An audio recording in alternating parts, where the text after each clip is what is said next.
Professor Logan, and today you have an opportunity to be the first class to use satellite communication in real time, just as it is happening.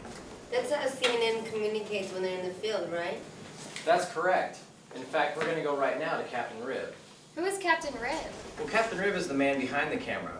He's the one that operates African Insights and Salty Dog Productions. And in fact, our university has hired him to go around the world and videotape for us to be able to see what's going on in other cultures. Don't we have TV for that?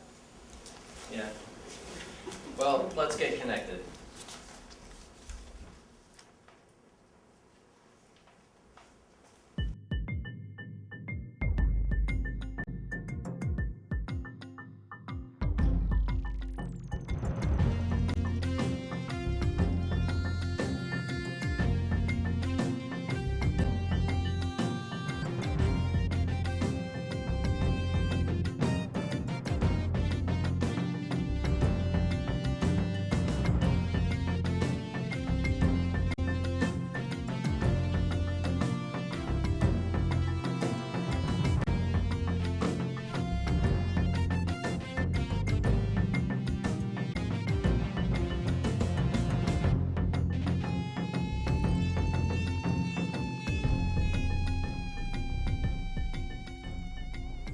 In this class, we hope to show you how the world is actually connected together.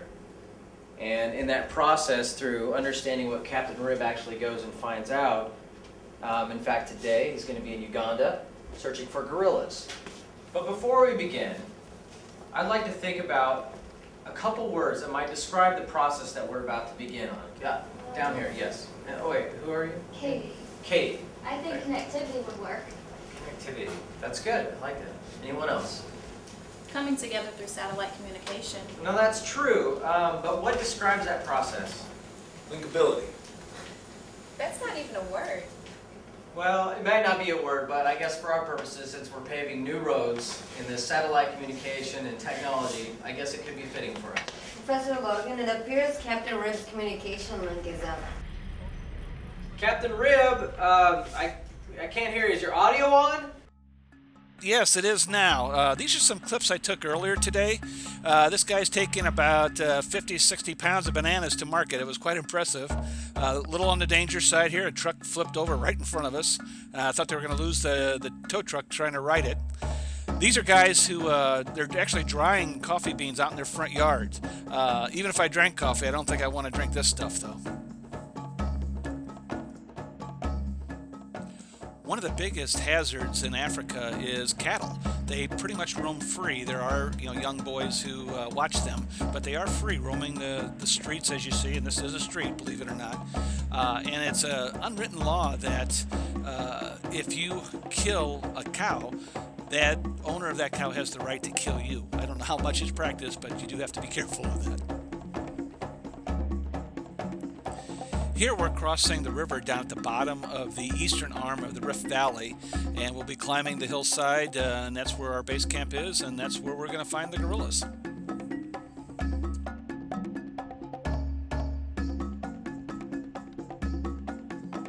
We finally made it to the Gorilla Lodge, and this is the reception area.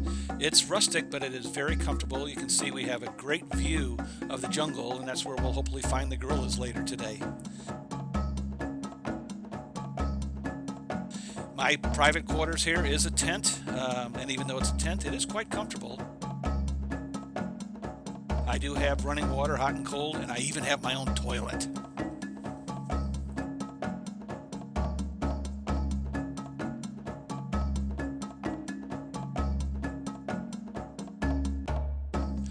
At one of our pit stops today, we were very fortunate to see a huge flock of flamingos take off and flew right over our heads. Thousands and thousands of these birds, and we were so fortunate not one of them dumped on us. Also down by the lake there was a herd of elephants came up, and it was just like a scene out of Jungle Book, one following the next one.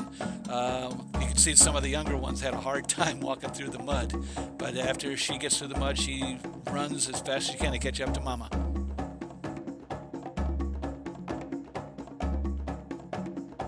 Next visitors to the waterhole was some giraffe.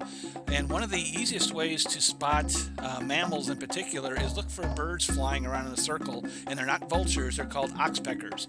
You can see them all over this giraffe's neck, and they actually take off the ticks and the fleas and anything else that's crawling around there that's not supposed to be there.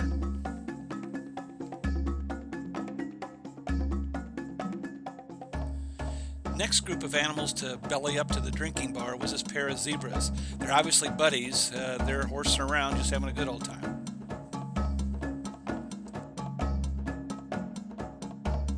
A really cool factoid about zebras is that their stripes are unique to each individual. It's like our fingerprints, no two are the same.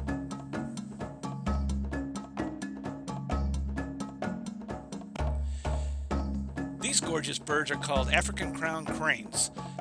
Try saying that 3 times real fast.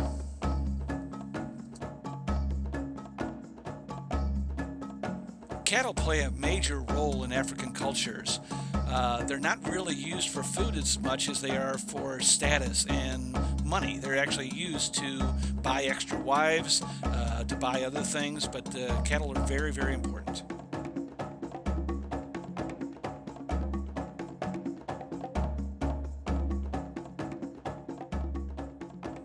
I got on my vehicle to shoot this guy, and I'm not sure if he was happy with me doing that. He really gave me the eye. These are armed guards, and they're not here to protect us from the ape gorillas. They're here to protect us from any possible human gorillas that may come over from the Congo. This is obviously not a guerrilla fighter. This is a man who's actually wallowing in the mud making bricks. He sells these to all the local villagers. This is back in the village of Buwindi itself, and these young men are actually carving gorillas out of just a chunk of wood with nothing more than a chisel and another chunk of wood.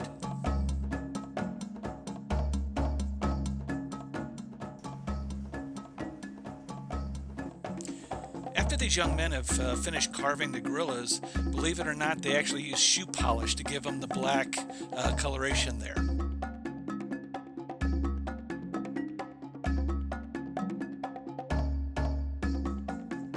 They do a lot more than just the gorillas. They do masks, bowls. There's even a young lady who's weaving a basket, and it's just incredible the talent they have creating these arts.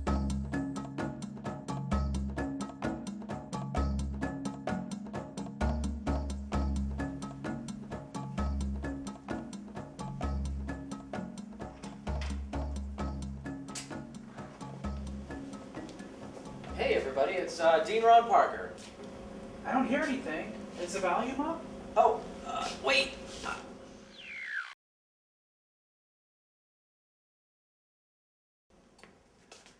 Dean Parker, may I speak with you in the hall, please? Oh, Yeah. okay. Yeah. To go to what portal?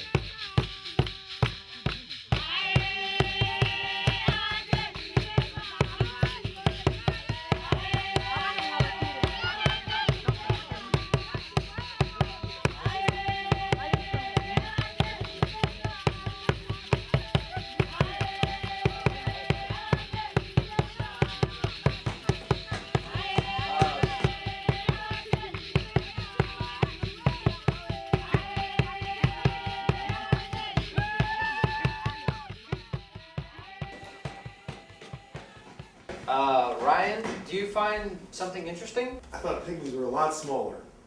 That's a good observation. It's common for pygmies to be taller due to a better source of nutrition, and they're also intermarrying with other tribes. It says here, the word pygmy is a general term for anything small. Most adults who belong to these groups are from 4 feet to 4 feet 8 inches tall. I did not see the relevance of why Captain Rib is focused on pygmies and not looking for the gorillas. We only have 15 minutes left in class. Well, man and animal coexist and, Hey, are you guys getting this? Oh, good.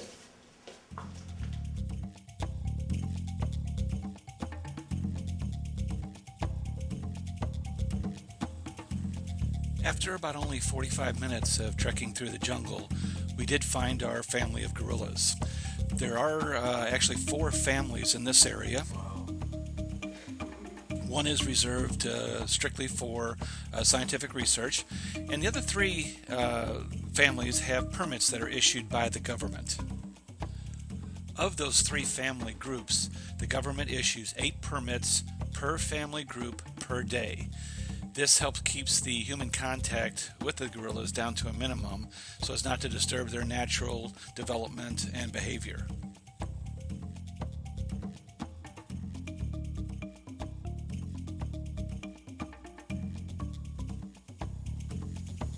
Oh, they're so cute. I want one.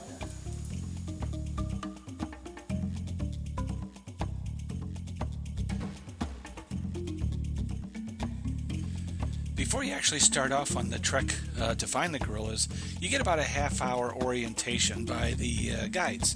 They tell you what you can and can't do, and they make sure that everything runs as smoothly as possible so that you have a good experience, and here again, so you don't disturb the gorillas' natural behavior.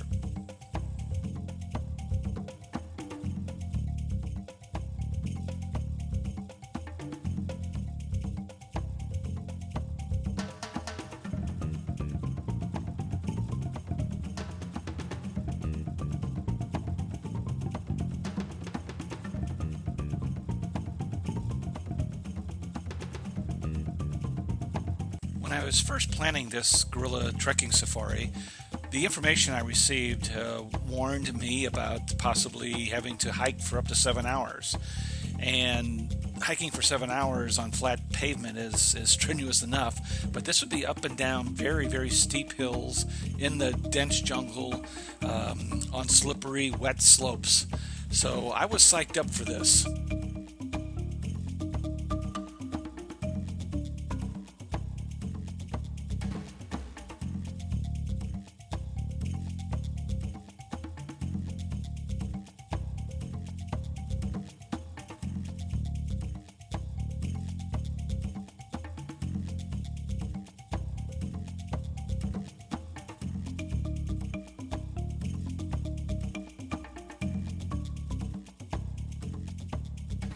Hey, that one looks like my uncle.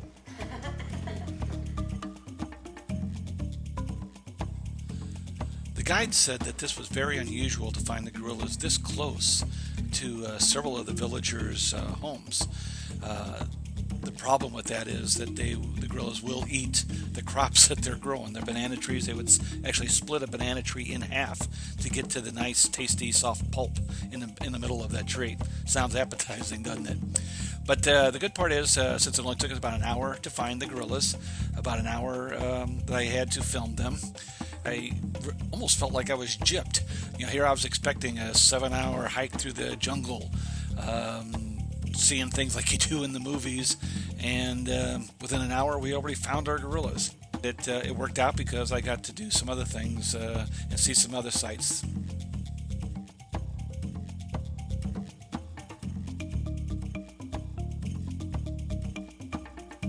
Advanced scouts are actually sent out ahead of the trekking group, and what they do is start off where the gorillas left off the night before, and these guys go trekking through the jungle there with machetes, and they actually track the gorillas, and they're within walkie-talkie distance to our group leaders. So we were gone for maybe 15 minutes walking along this small river bank, and the guides radioed in and said, "Oh, we found them."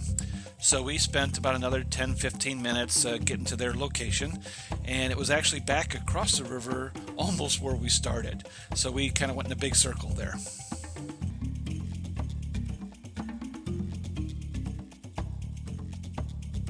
Immediately upon finding the gorillas, just like I did with every other safari I've been on, finding this incredible wildlife Africa has to offer, the very first thing you do is look in their faces.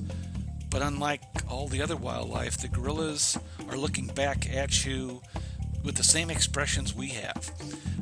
It's not just that blank stare like a lot of other animals have. The gorillas are so human-like that you just can't help but thinking, what the heck are they thinking? And who's actually watching who, and who's benefiting from this?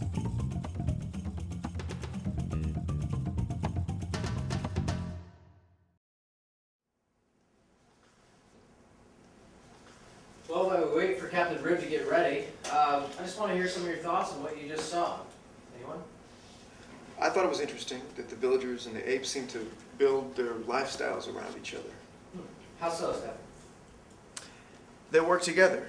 The villagers carve the ape heads and sell them for a profit, giving them the ability to feed their families. The apes don't seem to mind being observed, so this keeps the people coming back to see them.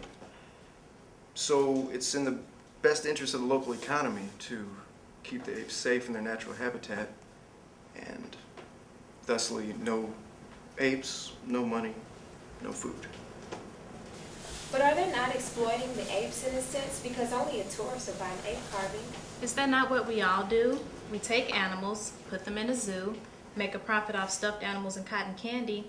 It's all about the buck. That just makes good business sense. But what about the animals? Don't they have feelings? What if they don't want to be locked up? Oh, look. Oh, Captain Rib's ready. Hello, Captain Rib.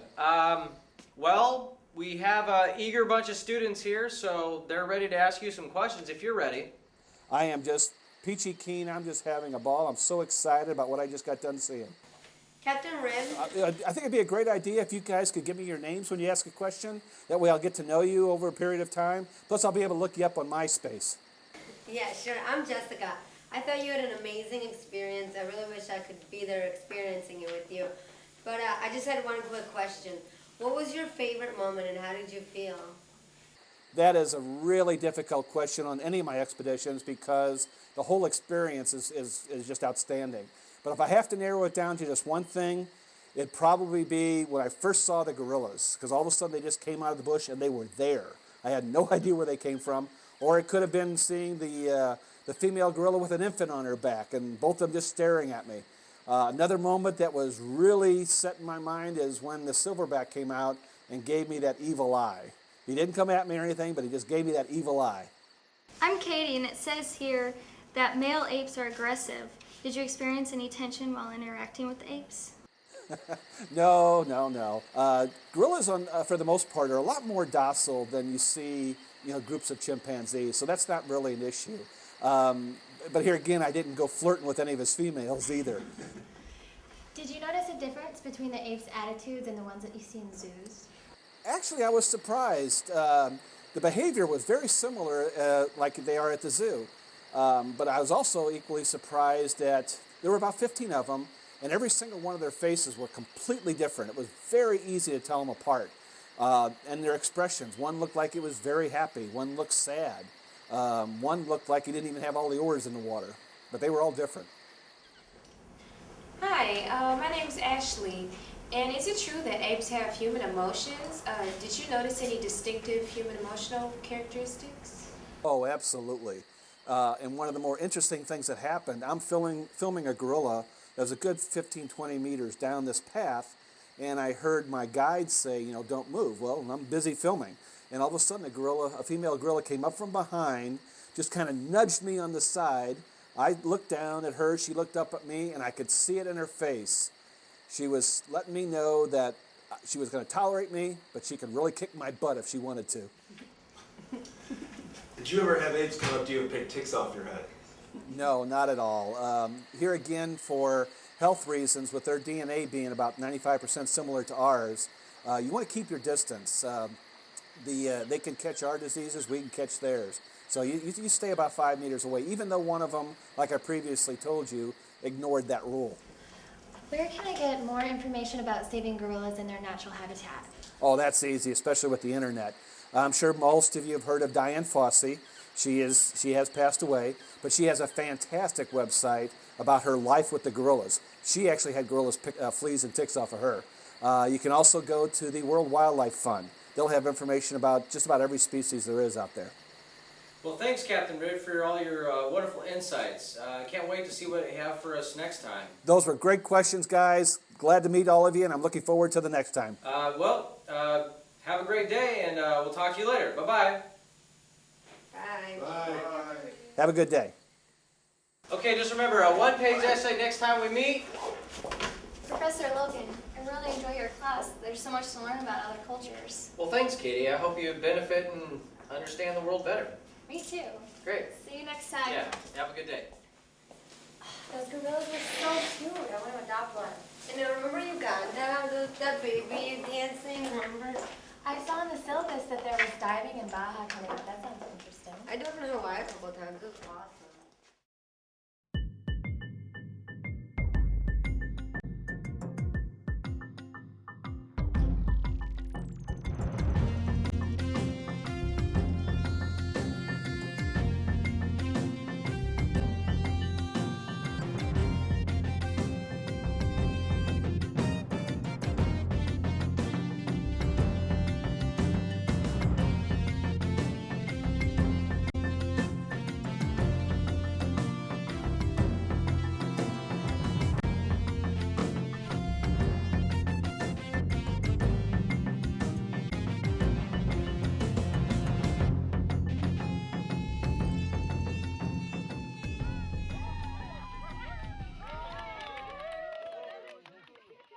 If you would like to participate in one of my wildlife adventures, visit my website at www.africaninsights.net.